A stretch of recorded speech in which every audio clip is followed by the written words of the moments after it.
Hello, everybody. Welcome. I hope you're having a lovely morning. Thanks for joining today's webinar. We're going to be talking through Brisbane, Queensland, and also Tangalooma Island Resort. So lots and lots to cover today. Of course, it's a fantastic region of Australia. So we've got the lovely Emma Rowan, who's going to be covering off all the amazing things that you can do in southeast Queensland, but also giving us some updates on Brisbane. And I'll be taking the reins for Tangalooma Island Resort. And for those that don't know, I actually used to work at the resort before I came to the UK. So I have lots of experience working there, which is incredible. So I'll let Emma take over and do the introduction, and then I'll go off to the Tangalooma part. Awesome. Can you see my screen in big now? Yes. Perfect. Well, good morning, everyone. Thank you so much for joining us. And thanks, Emma, for giving us this opportunity to tell the story of Brisbane. So Brisbane, let's start off then. Brisbane is in the state of Queensland. So Queensland is in the top right-hand corner of Australia, and Brisbane is our capital city. And it's sandwiched, you can just see on the map on the right-hand side there, sandwiched between the Gold Coast and the Sunshine Coast. Now it's our state's major gateway. So to fly into Queensland, you can fly into Brisbane, you can fly into the Gold Coast, you can fly into Cairns, but it is our major gateway. And whilst it's an amazing place from which to springboard out to the rest of the state from, Brisbane has also really come into its own in the last few years. So I'm really excited to be able to tell you about some of the new goings on there. And as I say, making your clients sort of stop in Brisbane for that short amount of time to really get under the skin of it and to understand the city, I think is going to be really worthwhile. So I thought what I'd do to start with is to set the scene, and I'm going to play a short video and then we'll jump on to look at some of Brisbane's best bits. So let's hope this plays. There we go.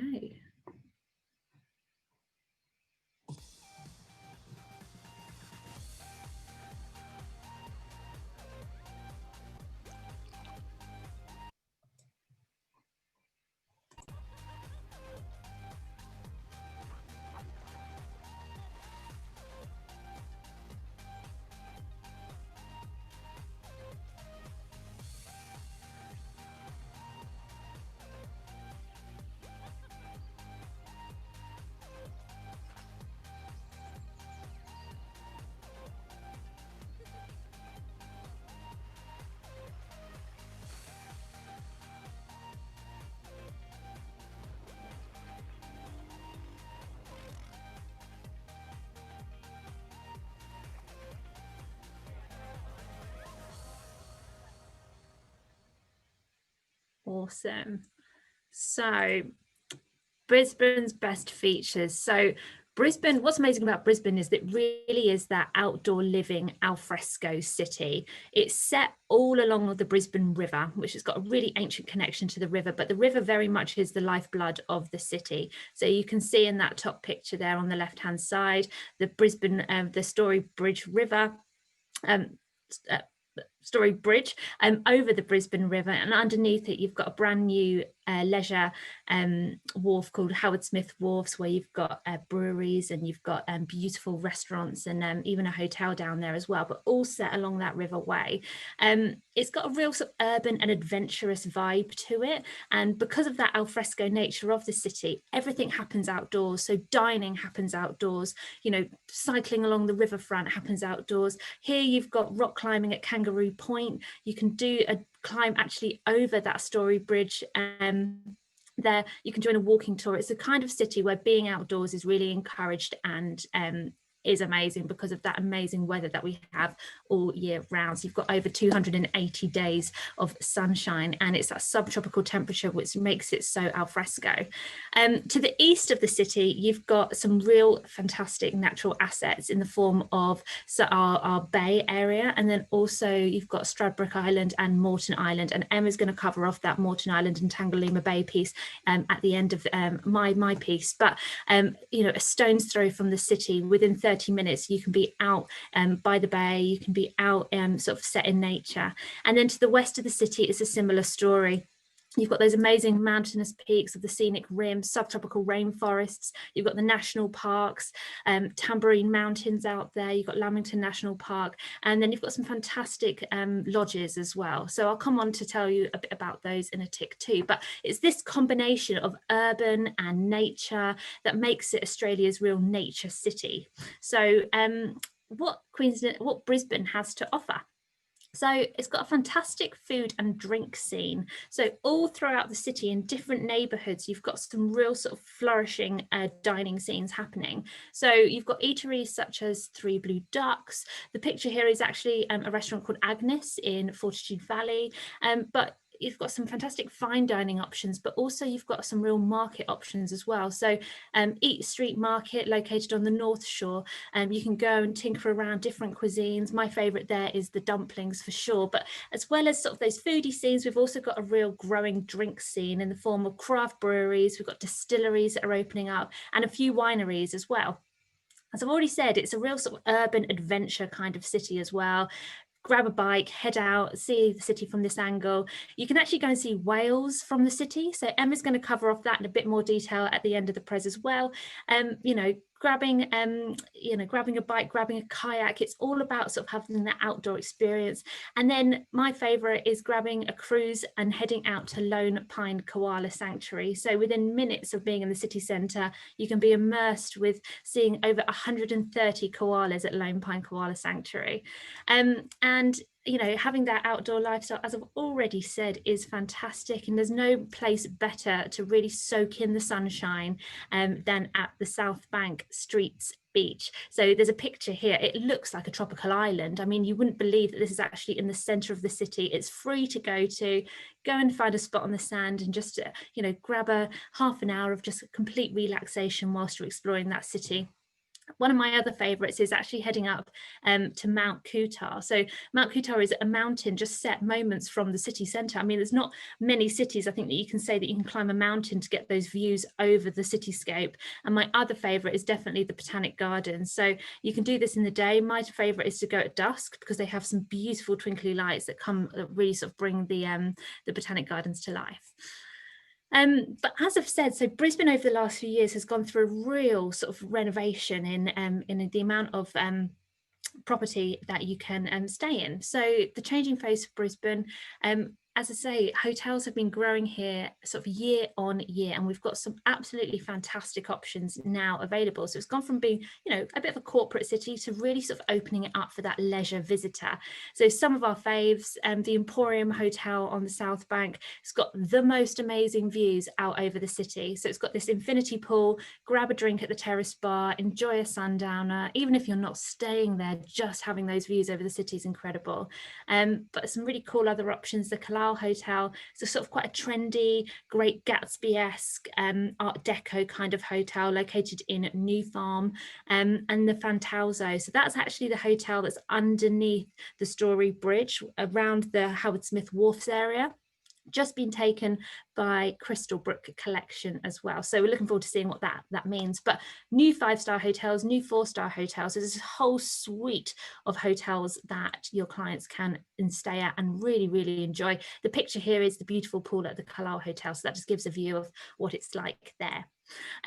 So as I say, we've got Howard Smith Wharfs. My background is Howard Smith Wharfs. We've got a brand new wharf coming to Queensland, coming to Brisbane in 2022, and we're super excited. It's called the Queen's Wharf. So we're looking forward. We can't wait for this to open. It's going to really reshape some of that river area. Some highlights here. We've got new hotels, including a Rosewood. We've got a Dorset, and later on there'll be a Ritz-Carlton opening up there. But it's going to be a complete new tourism and entertainment precinct. And what's amazing with it is it's going to have quite a modern feel to it, but it's also really playing on that heritage of the area. So they're actually adapting and ensuring that they're conserving some real beautiful heritage buildings. Now I'm going to play a quick video. I won't play the whole thing, but this just gives a bit of a view as to what this new Queen's Wharf is going to be looking like. So let's see if this plays. Awesome.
Now I'll cut that off there, but do have a look on YouTube. I can ping the link out to anyone else who's interested. We are so excited. So late 2022, Queen's Wharf will be coming to Brisbane. It's just going to really sort of amp up that amazing new vibe of the city.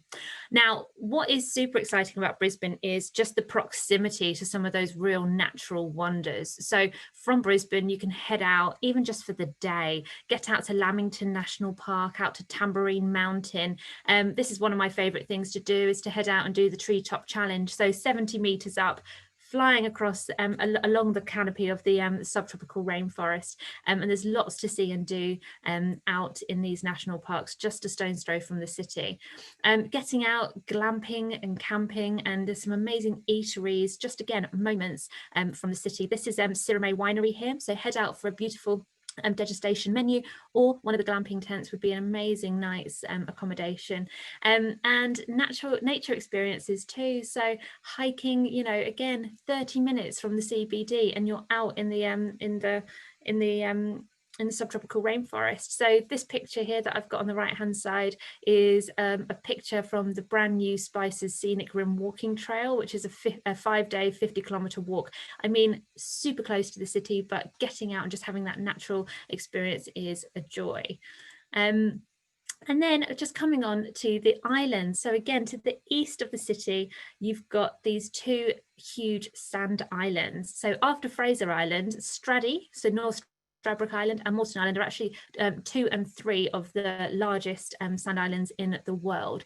And you can go head out there. Emma's going to take us through this all in much more detail, but having those you know, aquatic experiences, getting out onto the sand dunes, getting out in kayaks, all easy to do from Brisbane. So I'm not going to steal Emma's thunder here. Let's jump over and Emma will take us through, but I'll just finish up by saying, like, thank you so much for joining us. Want more Brisbane? We'll head to queensland.com, head to visitbrisbane.com.au. There's some fantastic blogs. There's some great blogs on our website as well, things to do in Brisbane for first timers, or if you've got a returning guests, we've got heaps that they can see and do as well. So any follow-up, let me know.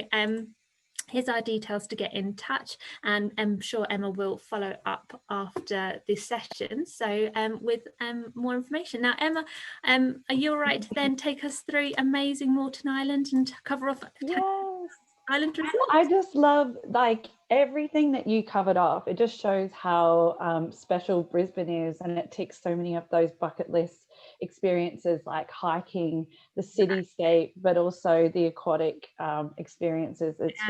It's a pretty special place, and my hometown, so of course I'm gonna love it. But yes, I will pick up and start my Tangalooma presentation. So I'll just share my screen quickly, so hopefully that's all working fine at your end. That looks perfect to me. Great. As you mentioned, those sand islands that are just off the coast of Brisbane are some of the most incredible places to see wildlife, to go hiking, snorkeling, kayaking. So I'll get straight into my Tangalooma presentation to begin with. So this is an aerial shot of Tangalooma Island Resort, which is on Moreton Island. So this island can be accessed only by ferry or boat, and it's actually all of the roads, well, there is no roads, it's basically sand. So if you do want to drive on Moreton Island, you will need a full drive. As you can see, the island is so lush, it's pristine environment, and the resort actually only takes up 5% of Moreton Island. So I'll just show you a quick video, hopefully it plays through okay, of the top 10 experiences to do while you're at Moreton Island.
So as you can see, there's actually quite a bit you can do just off of Moreton Island.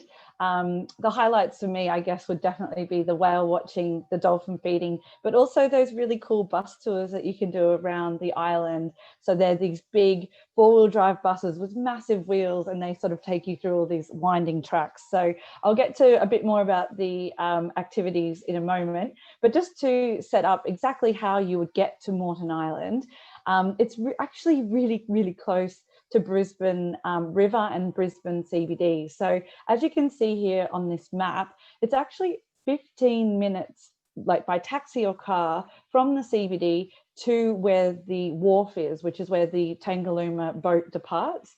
And these boats actually run 4 times every day. So there's one first thing in the morning at 7 a.m. if you're really keen and you want to get to the island extra early. But there is actually one at 10 a.m., 12, and also at 4 p.m. So no matter what time of the day you need to get to the resort, you can get there really easily. And it's only 75 minutes from the wharf to Moreton Island. And actually that 75 minutes, it's glorious. You'll be spotting turtles in Moreton Bay, dolphins, dugongs. Like, it's an amazing journey to get to the resort. So really, really easy to access Moreton Island, and the Tangalooma ferries are sort of always running. So I guess in terms of like combining this with another Brisbane hotel or Brisbane experience, I think this would be a great way for anyone to sort of end up or finish up their holiday along the east coast, because it's really close to the Brisbane airport as well.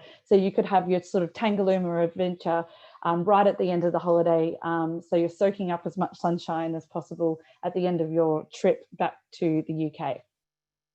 So I did touch on a few of these experiences that you can do, but Tangalooma Island Resort runs so many from the resort itself. So you'll arrive by boat, the porters will take your bags to the hotel room. All you need to do is literally sit on the beach and have a cocktail. But then if you're keen to get out and about, there's all these tours that you can do straight from the resort. So sand tobogganing here, you can see you're actually flying down this huge sand dune at up to 40 kilometers an hour. So it's not for everybody, but it is such an incredible desert scenescape out there. Definitely worth checking out. But there's also the quad bike tours, which I can highly recommend. And I think they might have been in your video actually, Emma, as well. Such a fun experience and really great for all ages.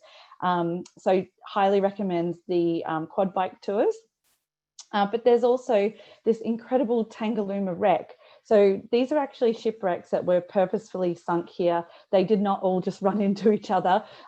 They were purposely sunk so that it would create a safe place for the boats to moor. And you can see in this shot here, there's so many yachts and boats that the locals take across, and they will just sit here all day and enjoy this beautiful, pristine environment. And it's also meant that coral has formed around the wrecks. So there's about 200 species of tropical fish, but you can also see dolphins and dugongs here as well. And you can see from that shot, the resort, it's just walking distance from the Tangalooma wrecks. So a really incredible part of the world to discover. I highly recommend the snorkeling tours.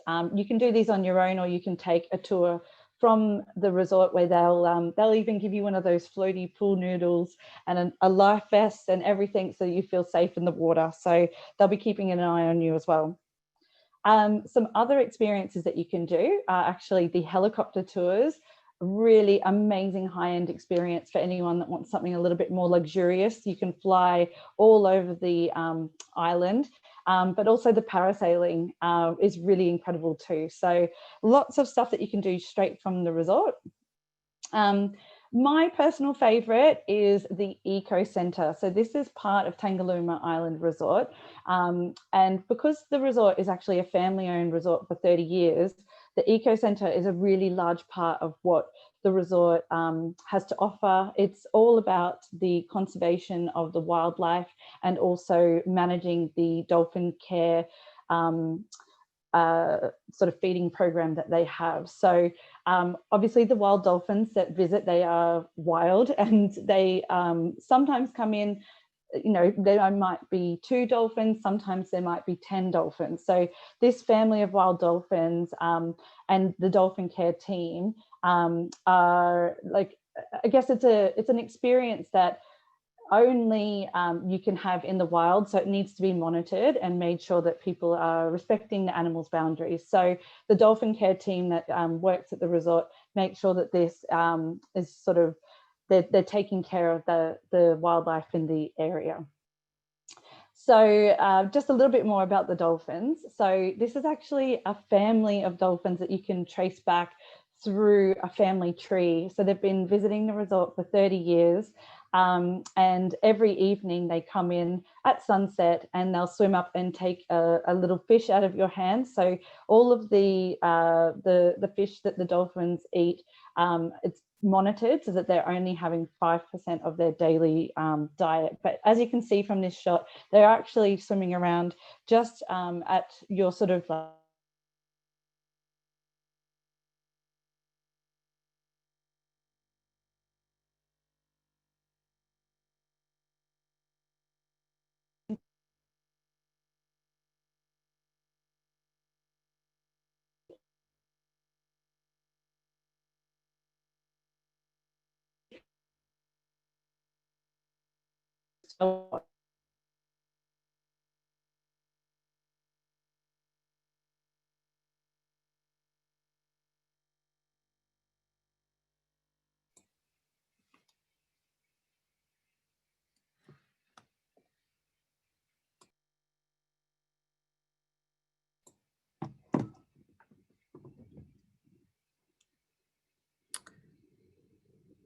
I think we might have lost Emma there, unfortunately. Oh gosh, right, let's see if Emma can get back in. If not, we might have to leave that there today. Let's give her 1 minute and see if she can get back in again, and then we'll see if she can access it again. But I think one thing's for sure, I think those nature experiences on Moreton Island at Tangalooma Island Resort are out of this world. I mean, seeing the kookaburras there, being able to feed the dolphins, hand feed dolphins, really incredible. I've done it once myself and it was incredible. I actually did it on my 10th birthday. There we go. Let's just see if she can get back in again. Or we might just have to wrap up. Right. There we go. She's back. Hi, what happened there? You know, Dropped out. Right. We're just talking about the dolphins. Let's keep going. Yeah, let's keep going. Where did I drop out? Dropped out just as we were talking about the hand feeding of the dolphins. So Okay. 30, a family tree that we can trace back 30 years. And I'm so glad. Oh my gosh, the technology that we have to adapt to these days. It's a fun time. But thanks for sticking with us, guys. So I'll just head back to my slide. So yes, the dolphins, incredible experience, but I do want to touch on the whale watching as well. So the whales that come past Moreton Island, Hervey Bay, Fraser Island, there's actually 30,000 and it's the humpback highway. So really you're going to be guaranteed to see whales and dolphins when you visit Moreton Island. And Tangalooma is actually one of the longest running whale watching cruises in Moreton Bay. So it's 34 years that they've been running, and they actually have a money back guarantee. So if you don't see any whales, which honestly it never happens, but yeah, if you happen to not see any, then you actually do get your money back. So moving a little bit onto the actual resort. So the resort's had a lot of upgrades recently, and I think if you had been one to visit the resort 5 years ago, it's completely changed. So all of the villas that you see here have had new furniture, new bathrooms. There's actually a brand new swimming pool. I mean, why go to the pool when you've got this beautiful bay right there? You can walk out to the beach if you wish, but there is an amazing new pool. Of course, you guys might know this as the Kookaburra Hotel, but it's the standard sort of hotel suites at Tangalooma. So as you can see in these shots, it's the standard hotel room and the deluxe. The only difference is one's slightly higher than the other, and the deluxe room, you actually get wine and chocolates on arrival. So, but both have spectacular views of the ocean. These are perfect for a family of 4, sort of younger children and a mum and dad, or just sort of a small family. But if you need a little bit more room, I would probably recommend the resort suite. So these are right sort of next to the pool area. Again, brand new furniture, brand new bathrooms, and a little bit more spacious. So they'll actually have like a separate room for the parents, and then you've sort of got the other beds in the other room as well. So a bit more space. And they also have a kitchenette in there as well.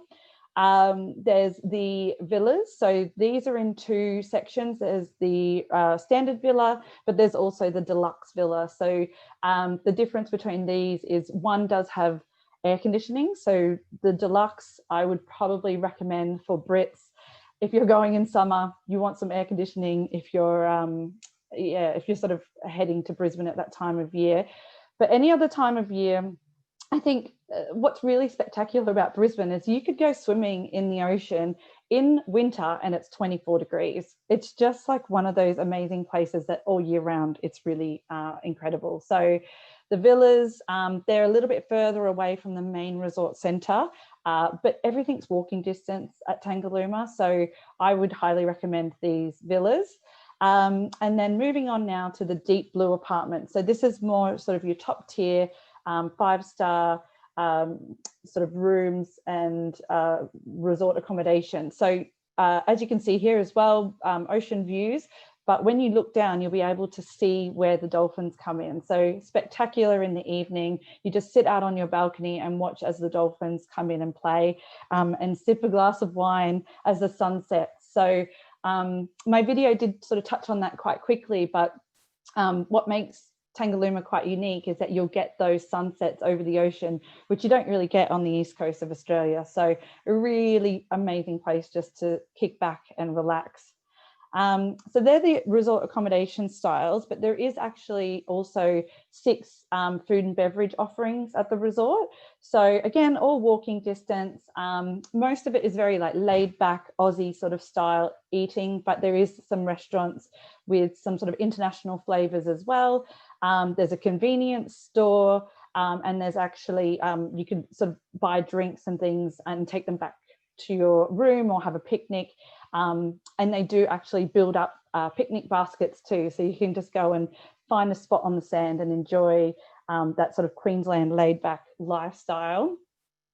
Also to note, the bar has been renovated too. So you'll get nightly DJ or live music. So really, really great spot to just chill out in the resort centre. So that brings me to the end of my presentation.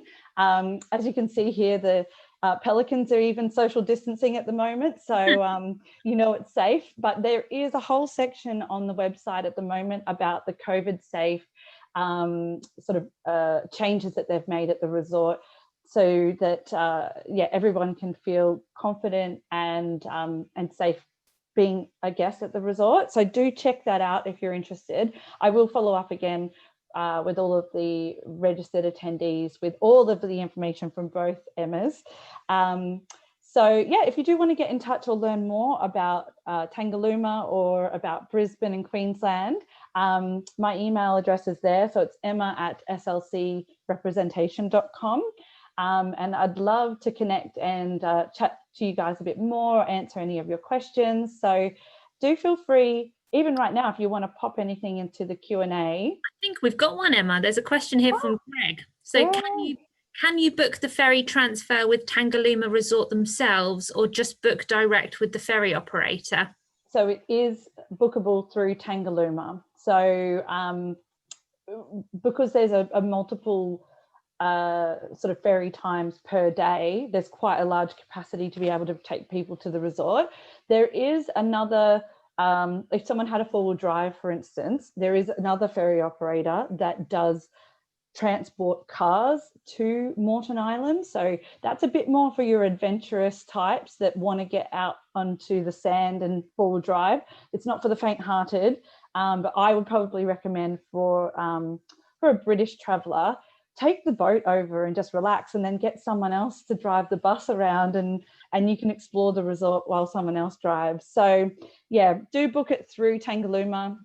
Yes, just always check the timings.